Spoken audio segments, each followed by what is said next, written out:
शिव महापुराण के अंतर्गत नर्मदा रेवा खंड में स्कंद पुराण के वर्णन आता है। रेवा खंड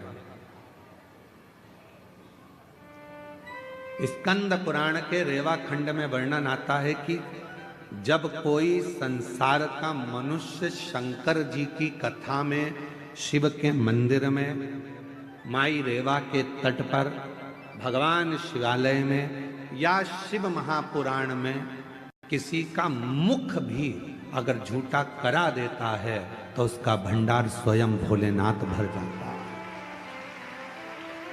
इसीलिए आपने देखा होगा कई लोग बिस्कुट लेकर आते हैं, कोई अपने घर से पोहा बना कर लाता है, कोई भजिया बना कर ले आता है, कोई तिल्ली का लड्डू ले आता है, कोई खिचड़ी बना लाता है, कोई बिस्कुट, कोई टॉफ़ी, कोई सामान लाता है और एक दूसरे को थोड़ा थोड़ा मुख झूठा करा देते हैं। कोई लोग पानी के पाउच बांटते हैं, कोई पानी की बोतल बांटता है, जो जिससे बन जाए। कोई घर में थर्मस में चाय बना कर ले आता है, 10-20 लोग जो पास में बैठे रहते हैं उनको चाय पिला देता है।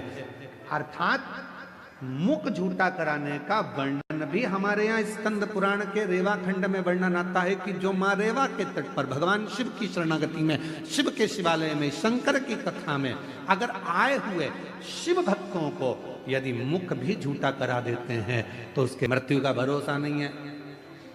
पहले तो गारंटी भी थी कि 100 साल जी जाओगे, आज के जमाने में तो ये भी पक्का नहीं है कि कितने में निपट जाओगे। कब तुम्हारी फाइल निपट के जमा हो जाएगी किसको मालूम है? किसी को नहीं मालूम। पहले चिंता थी, पहले टेंशन नहीं होता था, अरे अभी तो बहुत जिएगा, 80 साल चलेगा, 90 साल चलेगा, 100 साल चलेगा। अब तो मालूम ही नहीं पड़ता, पड़ोस में सूचना मिल जाती, अटैक आ गया, अभी तो देखा था 8 दिन पहले ही तो मिली थी, उससे बढ़िया था, क्या हो गया, उनके घर की बहुत अच्छी थी, उसको क्या हो गया, मालूम पड़ा, चलेगा। मालूम ही नहीं पड़ता कब, कौन, कहां, कैसे चले जा रहा, किसको मालूम, किसको पता।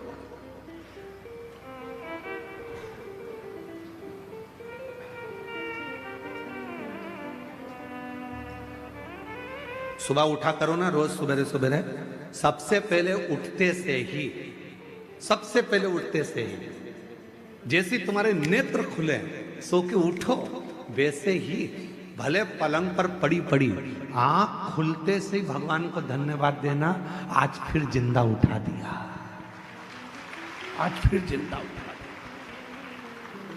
मालूम पड़े रात को सो रही थी और निपट गई तो किसको मालूम, किसको पता। आज फिर जिंदा उठा दिया, बहुत धन्यवाद भोलेनाथ, एक दिन और दिया, आज और खुशी से जीऊंगी, खूब मेहनत करूंगी, संघर्ष करूंगी, परिश्रम करूंगी और उन्नति की सीढ़ी पर चढ़ के रहूंगी। पर कल भी ऐसी कृपा करना, नहीं तो मालूम पड़े निपटा दे। टेंशन मत देना, रोज उठो, रोज धन्यवाद दो, तेरी बड़ी करुणा, तेरी बड़ी। सुबह पहले रात को सो तो जम के बोलकर सो, पास में पति है, पत्नी है, बच्चे हैं, जो भी हैं परिवार में, सोने से पहले एक बार सबसे कहो श्री शिवाय, रह जाएंगे।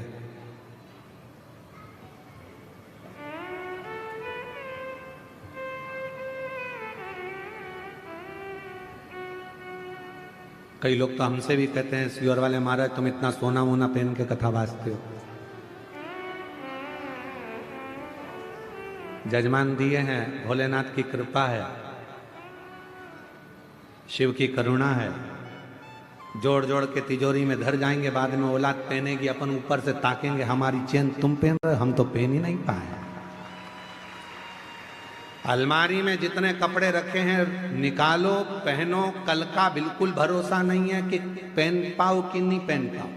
अचार है बरनी में तो खा लो, धरा की धरा रह जाएगा, पापड़ अच्छे सेक सेक के खाओ, मक्का की रोटी, ज्वार की रोटी, बाजरा की रोटी, ठंड चल रही है, बेहतरीन गुड़ में मिला मिला के खाओ। कल का कोई ठिकाना नहीं जिंदगी में, कब किसको जाना पड़ जाए और मालूम पड़े अचार की बरनी धरी की धरी रह जाए, फिर 13 दिन मेहमान खाए। अपन ऊपर से देखें हमारा अचार, तुम खा गए हमारा अचार। फुल एंजॉय की जिंदगी जियो। जितना कमा रहे हो उस कमाई में से आप किसी को दो मत दो। दान करना है तुम करो, नहीं मन करे तो मत करो। तुम तो 1 रुपया मत दो तो किसी को, तुम खुद के ऊपर तो खर्च करो। खुद के ऊपर खर्च नहीं करते, अपने ऊपर थोड़ा बहुत तो खर्चा करो। परिवार चलाओ, कुटुंब चलाओ, मना नहीं है। पर अपनी अब खाऊंगा, मन कर रहा है मूंगफली खरीद लूं 10 रुपए की, खा लूं 10 रुपए की, मैं मक्का खरीद के खा जाऊं, मन कर रहा है। पर घर पे बच्चे भी बैठे होंगे, पत्नी इंतजार कर रही होगी, उसके लिए थोड़ी सी ले जाऊं। ले जाने के चक्कर में जेब में थे 10 रुपया, और मालूम पड़े उसकी या तो वो खा ले या तू खा ले। पर मन कर रहा है बच्चों के लिए ले जाऊं, पत्नी के लिए ले जाऊं, बुजुर्ग के लिए ले जाऊं, घर में सबके लिए ले जाऊं। मैं कैसे तो लेकर जा रहे थे, और ले जा रहे थे हाथ में धर के मूंगफली, आ गया पीछे से मंकी, बंदर, और मूंगफली की पुड़िया छुड़ा के ले गया। ना लीलाबाई के काम आई, ना कमलेश के काम आई।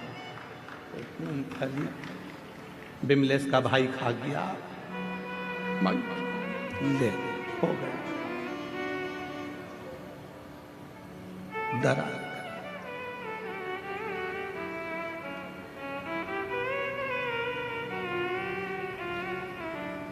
उस समय पर कोई नहीं आएगा, कोई भी नहीं, सारा घर परिवार सब धरा। एक बात और सुनो, बहुत अच्छी सुंदर बात है। देखो, जिस स्कूल में तुम पढ़ाई कर रहे हो उस स्कूल की बस बच्चों को लेने आती है। सही है कि गलत है? अरे बोलो तो जम के। तुम्हारे यहाँ है ऐसा है कि नहीं है? कांकेर जिला में जो स्कूल में पढ़ाई करते हो उस स्कूल की बस लेने आती है।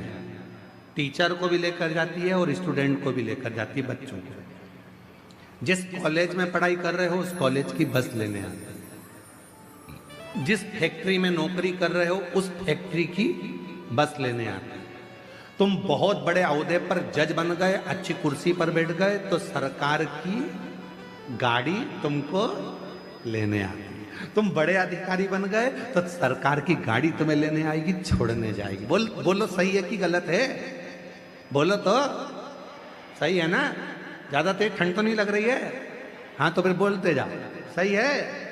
हाँ, स्कूल की बस स्कूल के बच्चों को लेने आ रही है, कॉलेज की बस कॉलेज के बच्चों को लेने के लिए आ रही है, प्राइवेट कंपनी की बस प्राइवेट कंपनी के लोगों को लेने आ रही है, और सरकार की बस सरकारी कर्मचारी को लेने के लिए आ रही है। अब वो तुम वहां नौकरी कर रहे हो इसलिए वो तुम्हें लेने आ रही है, वो तुम वहां पढ़ाई कर रहे हो इसलिए तुम्हें लेने आ रही है। दूसरे स्कूल के बच्चे को थोड़ी ना बिठा के ले जाएगी, दूसरे कर्मचारी को थोड़ी ना बिठा के ले जाएगी। उसी तरह जिस कंपनी में काम कर रहे हो उस कंपनी की बस तुम्हें लेने के लिए आती है। अब आज से एक बात याद कर लेना, अपन सब शंकर जी की कंपनी में काम कर रहे हैं, इसलिए आखिरी में शंकर की कंपनी की बस लेने के लिए कोई दूसरी बस अपने को लेने नहीं आएगी। नंदी पर भोलेनाथ होंगे और कहेंगे आओ बैठो साथ चलो, प्राण छूट चुके हैं, मैं तुम्हें नरक नहीं भुगताऊंगा। कंपनी की बस आई है, आराम से एसी कूलिंग कर कर लेकर जाऊंगा, आराम से चलना, मैं तुम्हें कैलाश लेकर जाऊंगा और वो कंपनी लेकर जाएगा। अंत समय प्रभु आना पड़ेगा, वचन दिया तो निभाना पड़ेगा। अंत समय प्रभु आना पड़ेगा, वचन दिया तो निभाना पड़ेगा।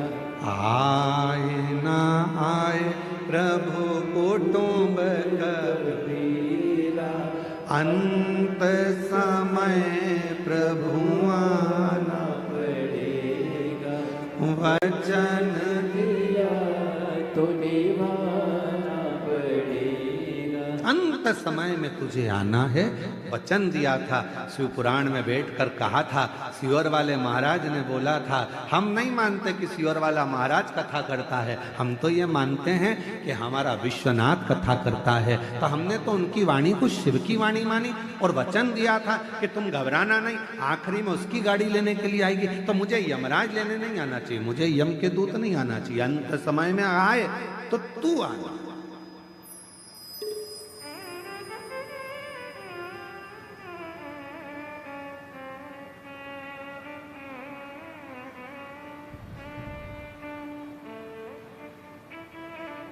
आजादी आएगी न सोना काम आएगा।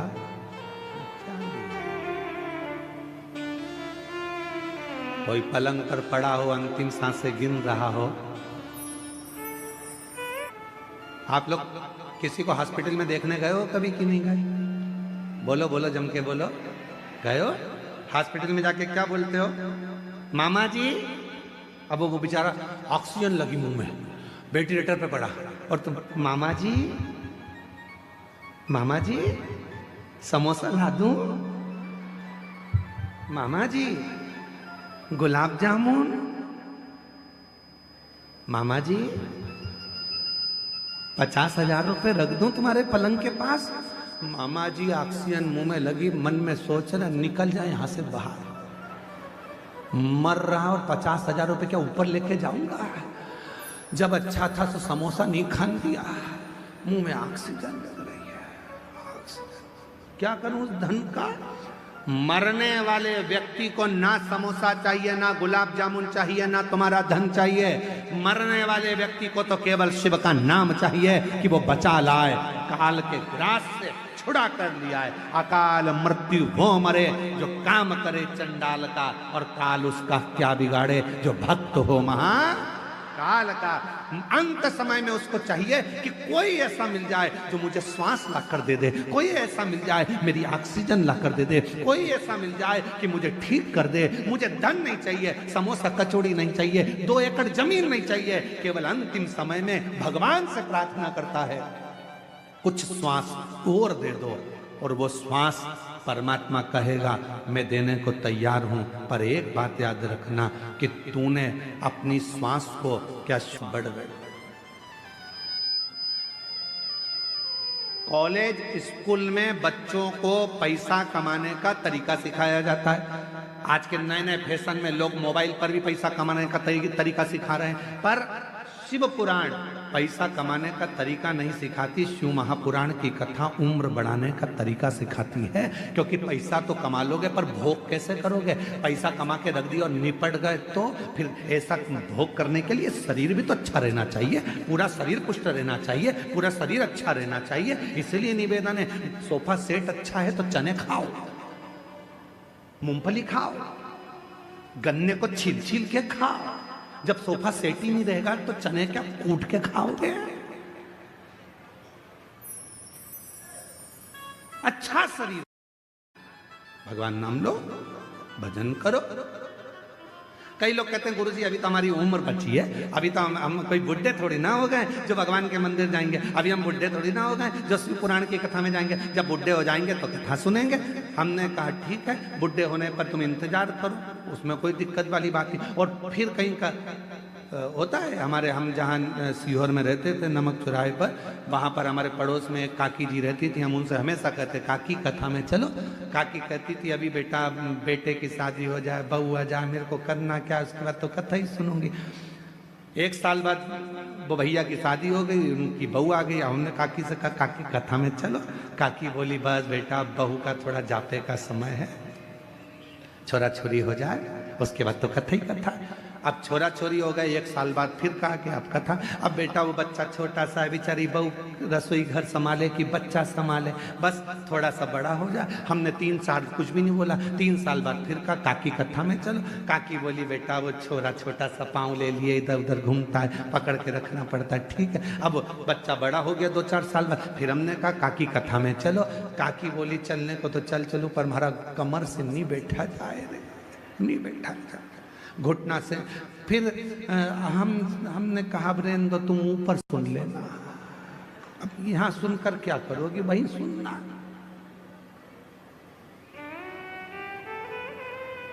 एक दिन हमारी सासू जी से हंसकर बोली जेठानी, राम नाम को सुमिरन कर ले 2 दिन की है जिंदगानी। एक दिन हमारी सासू जी से हंसकर बोली जेठानी, राम नाम को सुमिरन कर ले 2 दिन की, बस 2 दिन का जीवन है, उसको तुम कैसे जियोगे ये तुम्हारे ऊपर निर्भर करता है। तुम कितनी खुशी से, आनंद से, भक्ति से, भजन से, स्मरण से जी लो, यही जीवन है, यही आनंद है। शिव कथा क्या कहती है? शंकर भगवान बैकुंठ में रह रहे हैं क्या? बोलो जम के नहीं। शंकर भगवान के पास में डनलप के गद्दे हैं क्या? बोलते जाओ नहीं। शिव जी के पास सोने के जेवर हैं? नहीं। उनके पास जो जेवर है तुम्हारे घर में आ जाए तो तुम भग जाओ, सांप बिच्छू। ना शंकर भगवान के पास सोने के जेवर हैं, ना शंकर भगवान के पास में डल्लफ के गद्दे हैं, ना शंकर भगवान के पास में बंगला है, ना उनके पास में गाड़ी है। शिव जी से सीखो, खुले आसमान में रहते हैं, खुले आसमान, सांप के जेवर पहनते हैं, कानों में बिच्छू पहनते हैं, मृगछाला को नीचे पहनते हैं, फिर भी अपने परिवार के साथ हमेशा स्माइल देते मिलते हैं, खुशियों में मिलते हैं। इसलिए भगवान शंकर का पूरा परिवार, जब भी हमारे यहाँ कोई मंगल कार्य होता है तो उसमें हमारे भगवान शंकर के पूरे परिवार को बुलाया जाता है। आपके यहाँ ऐसा होता है कि नहीं होता हमको नहीं मालूम। शादी के पहले गणेश जी नोते जाते हैं, तुम्हारे यहाँ नोतते हैं? पूछते हैं? शादी के समय पर माता पूजन होती है, मतलब शंकर जी का पूरा परिवार हमारे घर के शुभ कार्य में उनको बुलाया जाता। क्यों? क्योंकि वो जैसे भी हैं अपनी मस्ती में रहते हैं, मंगल आनंद में रहते हैं, मंगल। इसलिए शादी में सबसे पहले अगर कोई वो गाना गाते हैं, क्या बोलते हैं उसको, दूल्हे को क्या कहते हैं शादी में? बन्ना, और दुल्हन को बनी। दूल्हे को बना, दुल्हन को बनी, और दोनों में ही नहीं बनी तो काय का बना और काय की बनी। है? तो वो जब दोनों के लिए वो गाते हैं ना भजन, रात्रि को शादी में 8 जब फ्री हो जाती हैं जीजियाँ, तब आराम से ढोलक ले लेके बैठ जाती हैं और खूब प्रेम प्रेम से गाती हैं उसको, बहुत जोर जोर से। बना जी दिल्ली जाना जी, वहाँ से लहंगा लाना जी, बनी फिर पहन के आएगी, फिर यूँ इतराएगी, फिर गाना गाएगी, झुमका गिरा। तो ये सब गाने से पहले वो पहले भजन गाते हैं भगवान गणेश जी का। गौरी के नंदा गजानंद स्वामी, तुम्हें आज मंदिर में आना पड़ेगा। गौरी के नंदा गजानंद स्वामी, तुम्हें आज मंदिर में तांबा का हंडा में तातो धरो पानी, तांबा का हंडा तातो धरो पानी। गौरी के नंदा गजानंद स्वामी, तुम्हें आज मंदिर में नहाना पड़े। गौरी के नंदा गजानंद स्वामी, तुम्हें आज मंदिर में नहाना। सोने की थाली में